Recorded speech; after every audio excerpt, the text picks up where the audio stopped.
रयतेचे राजे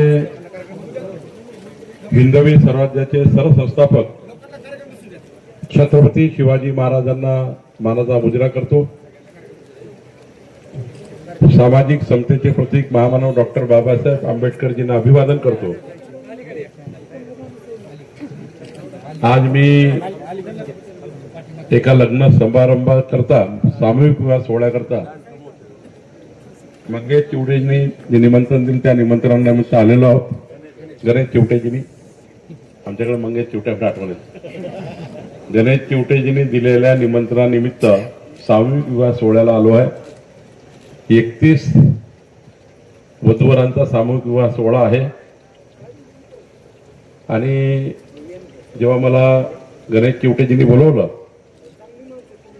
आणि माझा नेहमीचा स्वभाव आहे, मंत्री झाल्यानंतर मी ज्या तालुक्यात जातो त्या तालुक्याच्या तहसील कार्यालयामध्ये जाऊन त्या तालुक्यातल्या जनतेचे निवेदन स्वीकारणे, जनतेने मंत्रालयात येणे यापेक्षा मंत्र्यांनी गावात जाणे आणि तालुक्यात जाणे हा अत्यंत महत्त्वाचा या ठिकाणी एक उपक्रम आम्ही सुरू केला। राज्यामध्ये आपल्या सर्वांच्या सहकार्याने जनतेने दिलेल्या प्रेमामुळे तुमच्या आशीर्वादामुळे महाराष्ट्रामध्ये देवेंद्र फडणवीसचं सरकार आलं। महाराष्ट्राच्या 51.78% मतं घेऊन सरकार आलं। महाराष्ट्राच्या इतिहासामधलं सर्वात मजबूत सरकार आलं। 217 आमदार 288 पैकी या सरकारमध्ये एकनाथ शिंदेजी, सुनीता दीदी पवारजी या सरकारमध्ये महत्वाच्या आमचे नेते आहेत, उपमुख्यमंत्री आहेत। खरं तर राज्यामध्ये सर्वच खाते महत्वाचे आहेत, राज्यातले सर्व डिपार्टमेंट महत्वाचे आहेत, पण 2 खाते महत्वाचे जास्त आहेत। जास्त म्हणजे त्या अर्थाने नाही म्हणत मी, कुणाला वाईट वाटावं, पण अनादी काळापासून इंग्रजांचा काळ असो, मुघलांचा काळ असो, त्या काळापासून बाबा थांब रे, जाधव साहेब पुढे जात नाही, तुम्ही पुढे जाऊ नका। हा, इथेच मी निवेदन घेणार आहे जनतेमध्ये। तर मी सांगत होतो की अनादी काळापासून, इंग्रजांच्या काळापासून जे नियम कायदे आहेत, एकतर जे गृह खातं आहे पोलिसांचं, झोपून उठल्यापासून झोपतपर्यंत जनतेच्या जीवाचे रक्षण करणे पोलिसांची जबाबदारी। त्यामुळे गृह खातं हे जनतेच्या जीवाचं रक्षण करतं आणि महसूल खातं हे जनतेच्या मालमत्तेचं रक्षण करतं। मालमत्ता ही महसूल खात्याची, तुमच्या घराची मालमत्ता, तुमची शेतीची मालमत्ता सर्व महसूल खातं बघतं आणि म्हणून जिल्हाधिकारी या पदाला अन्न साधारण महत्व आहे।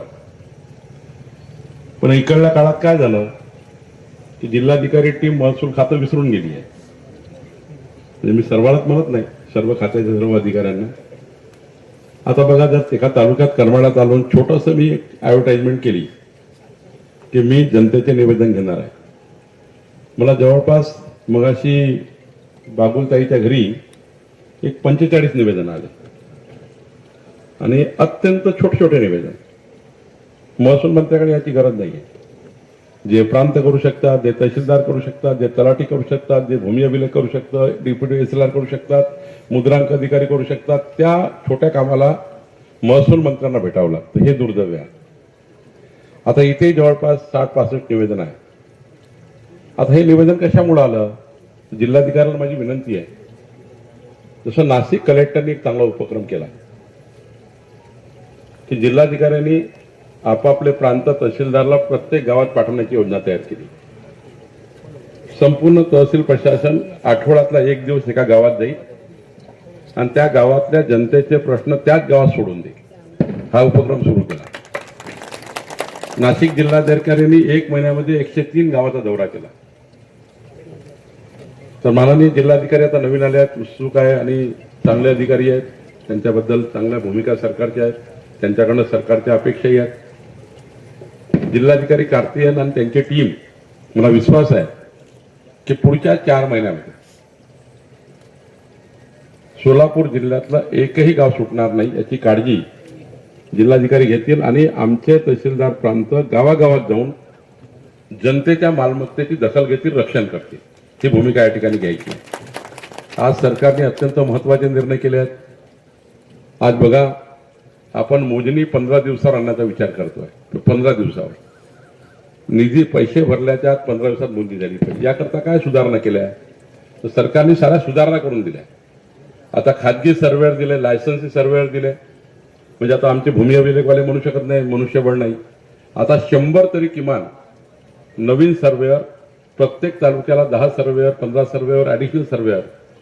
आणि एका सर्वेअरने जर 20 मोजण्या केल्या महिन्याभरात खाजगी सर्वेअरनी, तर महिन्याच्या 20 झाल्या तर समजा 100 केले तर 2000 होतील आणि वर्षभराच्या 20,000 मोजणी होतील. मोजणी 15 दिवसावी येईल.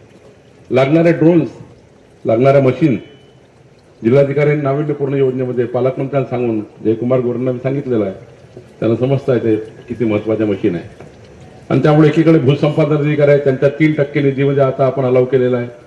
मॅक्झिमम रोवर्स महत्वाचा भाग आहे. शेतकऱ्याच्या पांधन रस्ते आता आपण राज्याची काय केलं, मुख्यमंत्री बळीराजा पांधन रस्ते होऊन आज बघा, जिल्हा परिषदेच्या मालकीचे रस्ते आहे, पीडब्ल्यूडीच्या मालकीचे रस्ते आहे. पण शेत रस्ते, वहिवाटीचे रस्ते, पांधन रस्ते हे शेतकऱ्याच्या कोणाच्या मालकीचे? हे जिल्हाधिकारी आणि महसूलच्या मालकीचे. याच्यावर कधीच लक्ष दिलं गेलं नाही. पण देवेंद्र फडणवीस सरकारने आता मुख्यमंत्री बळीराजा पांधन रस्ते योजना आणली. सोलापूर जिल्ह्यातला रस्ता मोजून काढायचा आहे, वहिवाट शोधून काढायची आहे, रस्ता मोजणी करून द्यायचा आहे, मोफत मोजणी करायची आहे, मोफत पोलीस बंदोबस्त द्यायचा आहे आणि दोन्ही साईडला झाडं लावायची आहे.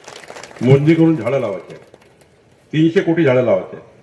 आमचं टार्गेट आहे कलेक्टर साहेब, सर्व पांधन रस्त्याची बाउंड्री फिक्स करा, शेतकऱ्याचे वाद संपवा. आणि दुसरा आपण निर्णय घेतला, मोजणी मोफत, पोलीस बंदोबस्त मोफत, वहिवाटीची मोजणी, शेतीच्या आपला पांधन रस्त्याची मोजणी करता करता समजा एखादा शेतकरी 50 शेतकऱ्याची जर त्या ठिकाणी वहिवाट थांबवत असेल तर त्या शेतकऱ्याच्या सर्व योजना बंद करायच्या. म्हणजे त्याच्या खतं द्यायचे नाही, बियाणं द्यायचं नाही, काहीच द्यायचं नाही. किती मोठा शेतकरी राहतोय, कारण 50 लोकांचं जीवन खराब करतोय आपल्यासाठी, वहिवाट आणून ठेवली आहे. आणि त्यामुळे आपण कायदा केला आता. आणि त्यामुळे कलेक्टर साहेब, माझ्याकडनं आपल्याकडनं अपेक्षा आहे, या वर्षभरामध्ये संपूर्ण पांधन रस्त्याची मोजणी करून, वहिवाट उघडी करून, सर्वात महत्वाचं काम आहे कलेक्टरेटचे. या वर्षात मला हे टार्गेट आहे. किती सर्वेअर द्या, किती रोड नेमा, 200 सर्वेअर द्या, काही म्हणणं नाही माझं, पण मोजणी झाली पाहिजे. मोजणीशिवाय पर्याय नाही. आणि मोजणी झाल्याशिवाय तुम्हाला त्या ठिकाणी वहिवाट काढणार नाही. वहिवाट काढल्यानंतर जर उद्या अतिक्रमण करू नये म्हणून झाडं लावले, झाड तोडता येत नाही, गुन्हा दाखल होतो. झाड तोडता येत नाही, गुन्हा दाखल होतो, कारण फॉरेस्ट झाड आहे. त्यामुळे एकदा झाडं लावले साईडनी वहिवाटीला, मग कुणी हात लावू शकत नाही. माझा मी आज समजण्यापैकी आहे. मी मागच्या 35 वर्षापासून 10 वर्ष जिल्हा परिषदेत आहे, 25 वर्ष आमदार आहे. मी या समजण्यामध्ये विदर्भातल्या ग्रामीण भागातनं मी आहे, नागपूरवरनं येतो, गडकरी साहेब, मी, देवेंद्रजी. मी हे समजतो, शेतकऱ्याच्या शेतामध्ये पाणी असेल, शेतकऱ्याच्या शेतात 12 तास वीज असेल आणि शेतकऱ्याच्या शेतात जाण्याचा 12माही पक्का रस्ता असेल तर शेतकऱ्याचा मुलगा कधीही नोकरी मागायला जाणार नाही. तो आपल्या शेतीमध्ये 4 पिकं घेतल्याशिवाय राहणार नाही. आणि त्यामुळे एकीकडे आपण हा महत्वाचा टास्क घेतला कलेक्टर साहेब, सर्व पांधन रस्त्याची मोजणी झाली पाहिजे. सर्वांना क्रमांक टाकायचे, मोजणीचे क्रमांक टाकायचे. प्रत्येक पांधन रस्त्याला नंबर असला पाहिजे. व्हीआरला नॅशनल हायवे क्रमांक आहे, स्टेट हायवे क्रमांक आहे, मग शेतकऱ्याच्या शेतातला नंबर का नाही? त्याचा नंबर असला पाहिजे. मग आता आपल्याला तो नंबर टाकल्यानंतर प्रति शेतकऱ्यांना, प्रत्येक रस्त्यांना 15 लाख रुपये किलोमीटर आपण, पाटील साहेब, आमदार साहेब, आपल्याला 15 लाख रुपये किलोमीटरने रस्ता बांधायचा आहे. सर्व रस्ते 12माही करून द्यायचे. पुढच्या 5 वर्षामध्ये शेतकऱ्याचे रस्ते 12माही झाले पाहिजे. दुसरं या ठिकाणी आपण निर्णय घेतलेला आहे, 1 जानेवारी 2011 पूर्वी, 1 जानेवारी 2011 पूर्वी गायरांमध्ये राहणारा, सरकारी जागेवर राहणारा, नजूलच्या जागेवर राहणारा, कुठल्याही सरकारी जागेवर राहणारा प्रत्येक व्यक्तीला त्याच्या घराचा पट्टा मिळाला पाहिजे, घराची रजिस्ट्री मिळाली पाहिजे. हा निर्णय आपण घेतला. आणि कलेक्टर साहेब, आता नुसतं पट्टा वाटप करायचं नाही, आज या 500 फुटापर्यंत पट्टा वाटप करायचं, आता 1,500 फुटापर्यंत आपण केलाय. गरीब माणसाला घर द्यायचं 1,500 फुटाचं. आणि एवढंच नाही, त्याची रजिस्ट्री करून द्यायची सरकारला. घराची मालमत्ता करायची आहे. एकीकडे आपल्याला प्रत्येकाला सर्वांसाठी घरे द्यायची आहे, सर्वांसाठी वाढू द्यायची आहे, वाढू सुद्धा आपल्याला घरकुलाला उपलब्ध करायची आहे. आणि त्यामुळं राज्यामध्ये अत्यंत महत्वाचे निर्णय आपण घेतले. यावर्षी आपण एनए टॅक्स रद्द केला. आता महत्वाचे निर्णय आपलं सरकार घेत आहे. मी सर्वात निर्णयात जात नाही, पण माझी अधिकाऱ्याला सूचना आहे, कलेक्टर साहेब, जे अधिकारी कामचुकारपणा करतील त्यांना आम्ही कधीच सोडणार नाही. कारण आपण सरकारचे सेवक आहोत, जनतेचे सेवक आहोत.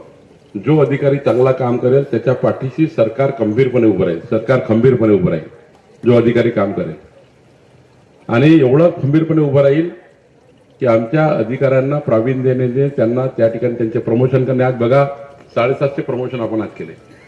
सारे आकृतीबंध मंजूर केले. 2020 वर्षापासून आकृतीबंधच नव्हते. एकीकडे प्रशासनाला मजबूत केलं पाहिजे, प्रशासनाच्या पाठीशी सरकार राहिलं पाहिजे. प्रशासनाच्या आमच्या तहसीलदार तलाट्यापर्यंत जो चांगलं काम करणारा अधिकारी आहे त्याला मजबूत केलं पाहिजे. मी या मताचा आहे कलेक्टर साहेब, जनतेच्या सेवेकरता एखादा कायदा जरी बेंड करायची गरज पडली तर बेंड केला पाहिजे, पण जनतेला न्याय दिला पाहिजे.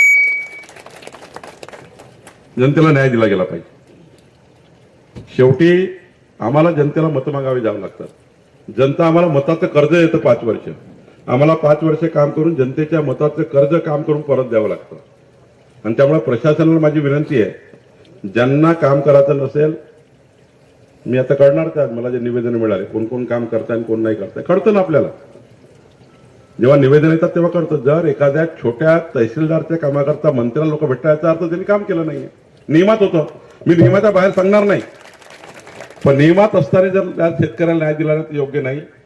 जे अधिकारी उत्कृष्ट काम करतील त्याचा सन्मान करायला सांगितलं मी. 26 जानेवारीला, 15 ऑगस्टला, 1 मेला आमच्या महसूल अधिकाऱ्यांनी केलेल्या उत्तम कामाचा आम्ही सत्कारही करणार आहे.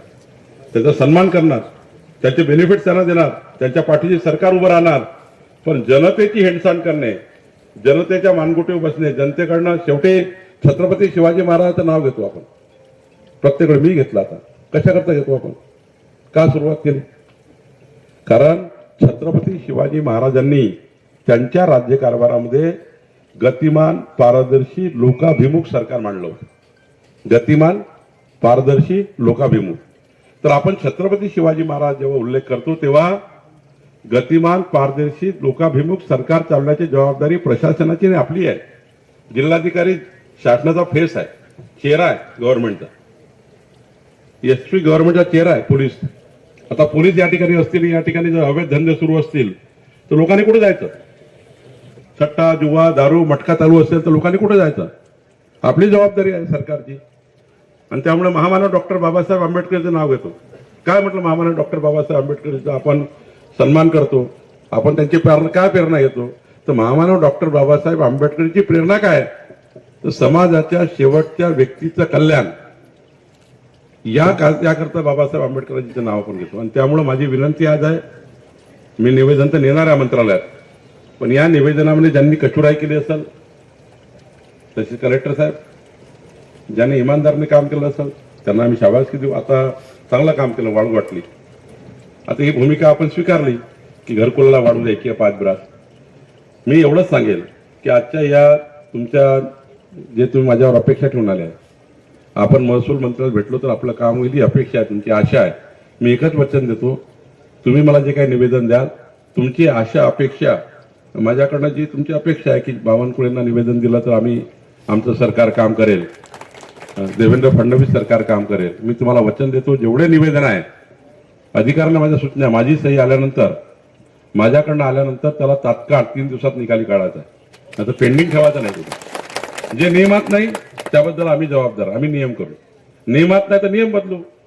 आता देवस्थान इनाम जमिनी, देवस्थान इनाम जमिनीचा कायदा आपण आत्ता महसूलच्या वेबसाईटवर टाकला आहे. अनेक वर्षापासून देवस्थानच्या नावाने जमिनी आहे. देवस्थानाचं नुकसान नाही करायचं आपल्याला, पण जे कुळ आहे, जे वहिवाटदार आहे, त्यांचं हित चेक कर, त्यांचं हित तपासायचं आहे. आणि त्यामुळं त्यांच्यासाठी कायदा आपण आणतोय, देवस्थान जमीन कायदा आणतोय, ज्यातलं देवस्थानाचा हक्क, वहिवाटदाराचा हक्क, कुळाचा हक्क हा ठरला जाईल, याचाही कायदा आपण आणतोय. 155च्या केसमध्ये कलेक्टर साहेब चेक करा, 155चा दुरुपयोग करून आपल्या कलेक्टरेटमध्ये कोणी बदमाशी केली आहे. 155 फक्त दिलं होतं शुद्ध लोकांची दुरुस्ती करण्याकरता, शुद्ध लेखन दुरुस्ती.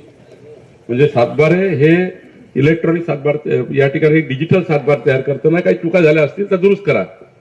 पण सरसकटच बेईमानी केली असेल लोकांची, याचं घर त्याच्या नावानं, त्याची शेती त्याच्या नावानं, याचे बदमाशी त्याच्या नावानं करून टाकली असेल तर सर्व केस या ठिकाणी आपल्याला पुनर्विलोकनात घ्यायचे आहे. सर्व केस पुनर्विलोकन घ्या. या ईडूला त्या तिकडे पाठवा. आपण या विभागाची ईडू दुसऱ्या विभागात तिसऱ्या विभागात द्या.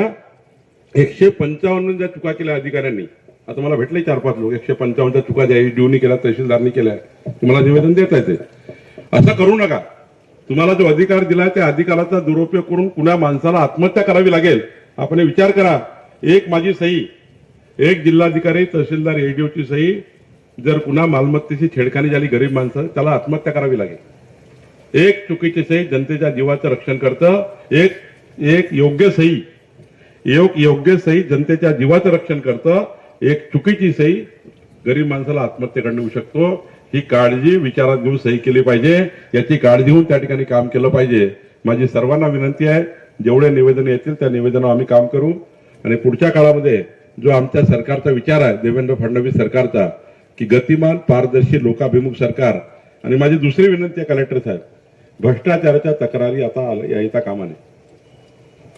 तहसील कार्यालयात एखादा माणूस गेला, मी कोणाबद्दल बोलत नाही, नाव घेऊ, माझ्याकडे तक्रार येतात. एवढीच विनंती आहे, गरीब माणूस ज्या आशेने येतो तो भ्रष्टाचारामध्ये त्याचा जीव जाऊ नये. कुणाला एकही पैसा तहसील कार्यालयात लागू नये, एकही पैसा एडीओ कार्यालयात लागू नये, एकही पैसा कलेक्टरेटमध्ये लागू नये. गरीब माणसाला न्याय द्यायची जबाबदारी आपली आहे. मी पुन्हा एकदा आपल्या सर्व, आपण या ठिकाणी आले, आमच्या सर्व वरच्या पदाधिकाऱ्याचं, आमदार साहेब सर्वांचं, निंबाळकरजी आपलं सर्वांचं मी नाव घेतलं नाही, पण सर्व व्यासपीठाचं मी आभार मानतो. समोरच्या सर्व नागरिकांचे आभार मानतो. तुम्ही आमच्या सरकारवर विश्वास केलाय, आम्हाला मताचं कर्ज दिलाय. आम्ही इमानदारीनं 5 वर्ष तुमच्या मताचं कर्ज, तुमचे कामं करून तुम्हाला अपेक्षा आणि आशा तुमच्या पूर्ण करू, एवढं वचन मी तुम्हाला देतो. खूप खूप धन्यवाद. आणि